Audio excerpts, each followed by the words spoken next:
mentioned Adam Wharton there. Obviously, he's been in fine form for Crystal Palace this season. Apparently, Man City scouts have been watching him in recent games. Do you maybe expect a bit of a bidding war for clubs looking to sign him if Man City, Man United, other clubs are all interested in signing him? Yes, and I think what we've always said about him is that the World Cup again will be another deciding factor for him. And I think over the summer he could be one of those players whose value increases a bit like Elliot Anderson if he gets picked as well. There's a few of them going to be there. As we're saying, Dewsbury Hall. There's a few in midfield that could really make a name for themselves. And those sort of valuations will start to get inflated, and it's always been a mistake to buy players based on tournament performances, but clubs don't learn and they keep on doing it, and that's the situation. I mean, I've got to say I have not been guilty of that, and I've always been very cautious of that, but I think he is one player that may well see that bump. But there will be an auction for Wharton, there's no doubt. His form has been very, very good, and technically he's a passing machine, and he's got the right attitude, and so yes, he's going to get an auction, there's no doubt. Well, Phil Foden looks pretty likely at the moment to be one of them players making the trip to the US with England in the summer on the plane there with Thomas Tuchel. So he's apparently close now to agreeing a new contract at Manchester City after he's been in fine form in the opening few months of this season. Do you think he'll probably be one of the top earners at the Etihad after agreeing a new deal? There's no doubt I think he will be. He's starting to find some form again. I mean, he was really on the periphery a bit with Tuchel at the start, but I think he is finding his form, and I think he will certainly be on the plane. Whether he plays, I mean, as we're just talking about, all those positions are there's a lot of competition. But yes, there's no doubt Foden's going to be long term with Man City. I think we said in the last few weeks that we believe he will be one of the top earners at the Etihad, if not, right up there with Haaland, at least not far away from Haaland anyway. And he is a fan favourite, and I think he's now finding some form. I don't know what the blip was about. There may have been something in his personal life. I'm really not sure. I haven't got to the bottom of that. But he does show all the signs of becoming another star player. Pep obviously loves him, and so I think that, yes, we'll see Phil settle down with a new contract and very happy very soon. Moving on to Chelsea, they're reportedly not planning to sign any players ahead of the January transfer window. I mean, that sounds a little surprising given how many players are signed in recent years. So do you think that will be their approach, or do you think they could dip into the market again? Well, they're making all those noises so that it's the classic position. I mean, I have done this before when I've put out sort of statements like that, so that clubs don't think they can charge over the odds, and they think so that's often a bit of a game that clubs play. Chelsea not signing a player would be like an alcoholic having one last drink. They are just addicted to buying players, as we know, and I'd be surprised if it is zero.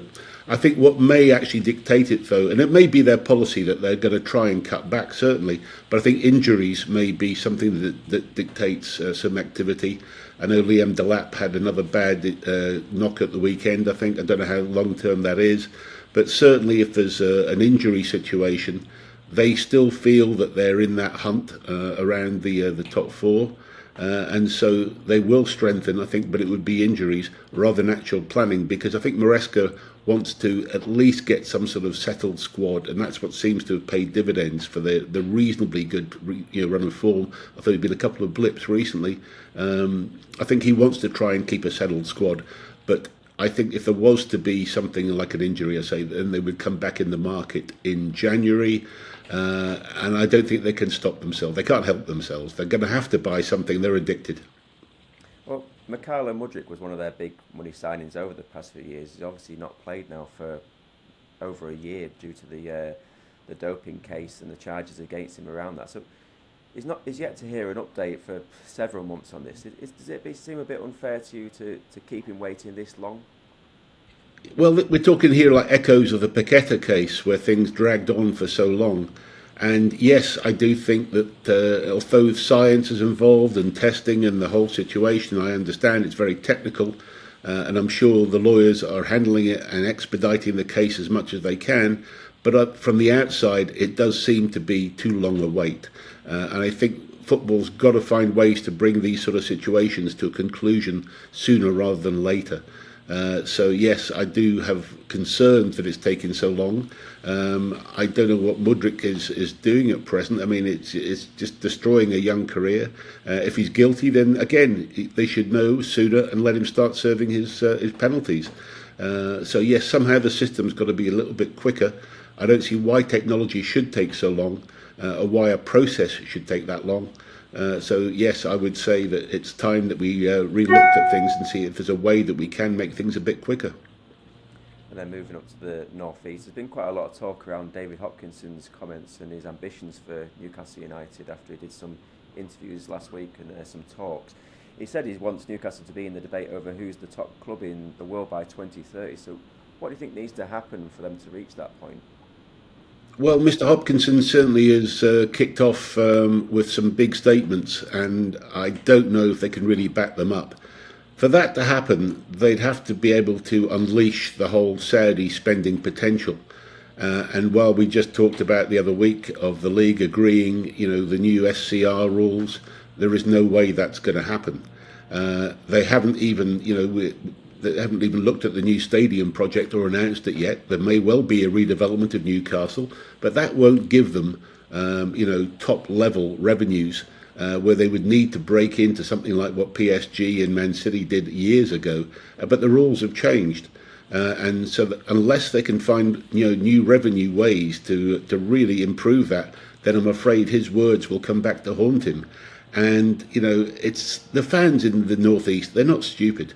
They know what potential there is, and unless you can offer a roadmap of how you're going to get there, I'm afraid they don't need the hope of being told they're going to be a top level club. They believe that Newcastle is already a very important club. They understand that Champions League is great and it's a huge step forward from where they were just a few seasons ago.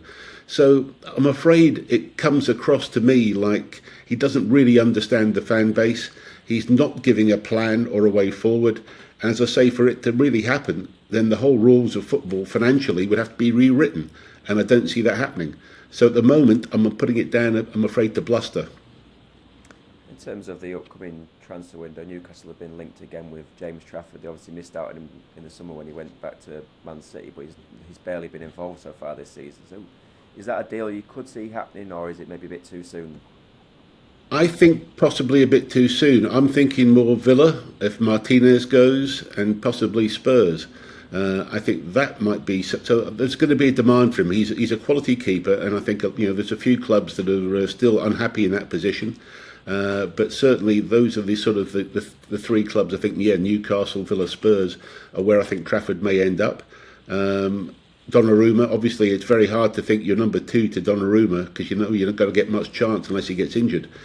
So look, I think he will make a move. I think that's fair to him because he's a quality young keeper. But I think those are the sort of target clubs I'd be thinking about, not just Newcastle.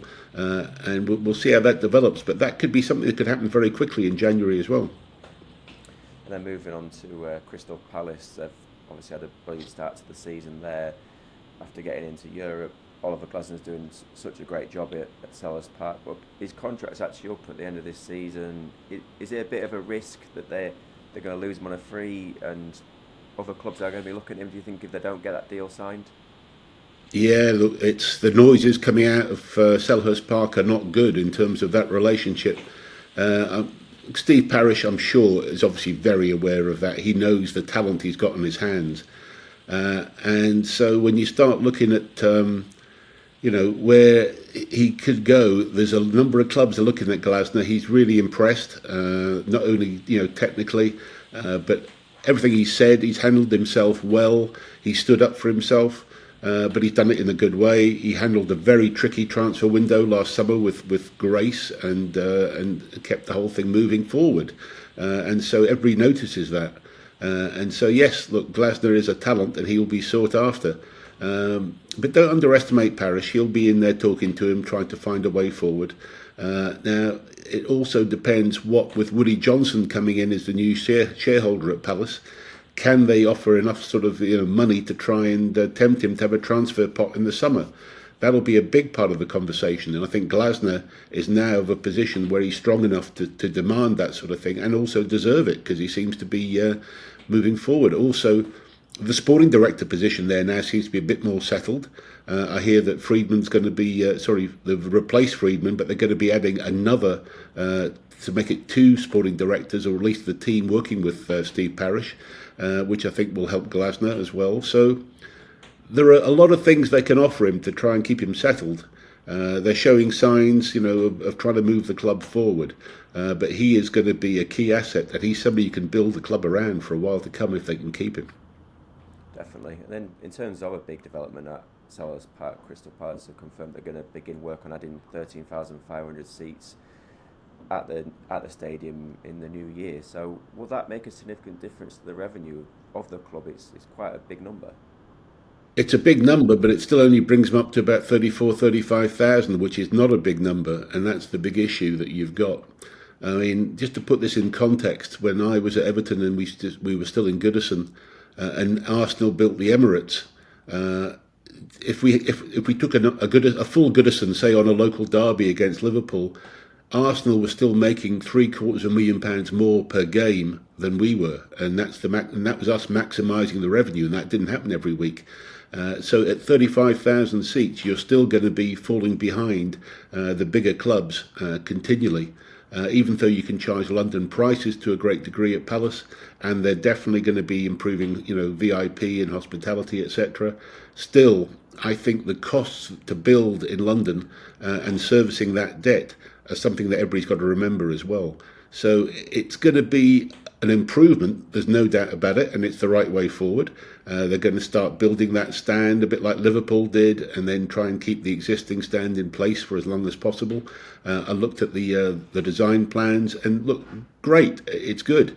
I just wonder in my mind, should they have bitten the bullet and looked to build a new stadium elsewhere? Still at the Sports Centre down in Crystal Palace is somewhere that I thought was a perfect site. And that would have given them a chance to develop revenue streams around a new stadium, which is where you've got to go these days if you're going to really make a difference. But look, they're going to start the stand apparently next month in January, so good luck to them. But it's something they've got to do to at least try and maintain their position rather than make big leaps up the table. So they'd only be falling further if they didn't do it. So that's something they've got to do, and I hope it goes smoothly for them. It's a very intricate construction, and I've got every faith that they can pull it off. And it's good. At least they're up to 35,000, so that's keeping them in the game at least. And keeping with stadium plans, Nottingham Forest have revealed their plans that could see the City grounds capacity reach about 52,000. So is that a strong sign of ambition from the owner, Evangelos Marinakis, there? Well, when I say that the Palace build was quite intricate, this one really is a very technical, big challenge. It's very impressive. I went through the details of the planning application, and it is very impressive, and it's perfect, really, once it's completed. If it is completed technically, which I'm sure it will be, it's going to take a period of time, I think even up to 5 years to get completed, but really is a sign of intent from Marinakis. And it would leave Nottingham with a crown jewel of a stadium that would be fantastic, and that would make a difference certainly in the revenue streams for Notts Forest, and it is definitely a statement that Marinakis wants to see them not only staying in the Premier League but pushing to the top level. So it's a great plan, a great vision. Kudos to him for actually having that work through with the architects, and the City Council have finally saw sense and they backed it. Which they should have realised a long time ago. I don't know why they played a game at the start of this whole process, but it's the right thing to do for Nottingham as a city, and it's a great location on the banks of the Trent, although that was part of the limitations of the scale of the project. Still, it's an amazing location, just walking distance from the city. It's one of the truly iconic football positions, and stadiums, as we know, from the European nights back in the 70s and 80s. It's great. So, look, good luck to them. I think it's a fabulous project, and yes, it's a statement of intent, and well done, Mr. Marinakis, on this one. Tottenham, they obviously built their new stadium 6-7 years ago, it is now, but they've not yet to agree a stadium naming rights deal for that. They've now appointed Alex Scotcher as the commercial director after he was behind Everton's Hill Dickinson deal. So how much do you think they'll maybe be looking for that? And do you think his appointment could help them get that over the line? It's an interesting one. I looked into it. I mean, look, the Everton Hill Dickinson deal is a unique one to Liverpool because Hill Dickinson is a local Liverpool law firm that actually had bought one of the original lawyers of Liverpool, and one of the original chairmen of Liverpool ran the law firm. I mean, there's a long history that goes back there. And it's a unique situation. It was supposed to be around about 10 million a year. Spurs under Daniel Levy had been looking for at least 25 million a year, so you're in a completely different ballpark. Now, Scotcher comes from Elevate, who are an agency who helped in the naming rights. No doubt he was very good and helpful in bringing the Hill Dickinson deal to a conclusion. But as I say, that's a unique situation, and I don't think this sort of case study really applies to Spurs, who are looking for a global sponsor and not something with a local tag to it. I think he's going to be looking for probably slightly reduced to somewhere around about 20 million a year. There's been rumours of all sorts of talks with big names like Oracle, etc. We've discussed over the weeks past, but nothing seems to stick, and it must be the price tag that they're asking for. So I think that the new owners have come in. Daniel did hire, I think it was Todd Klein, who came in, who then went on to Chelsea. He was supposed to be the big hitter coming in to get the big naming deal done. So I think the new owners have come in and decided, let's get somebody who will actually get a deal done, and let's start from there, and let's reduce our aims from 25 to possibly 20 or somewhere around there, depending on bonuses, etc. These deals can be very complex these days, but there are ways to get them done. And I think he's got a record at least of getting something across the line, and that's the most important case in this area. I see he's to Elevate, while he was there, were also appointed by Valencia to get the naming rights for their new stadium as well. So he's got some reasonable European reach, and he will have a big black book from his days at Elevate. So let's see how he gets on. He's lucky, I think, without having Daniel there now. He's got probably more reasonable new owners in terms of reaching the goals that they hope to get to. So I expect him to get something done, because they do need to fill that revenue hole. And Thomas Frank needs that money. We all know they need to strengthen that squad.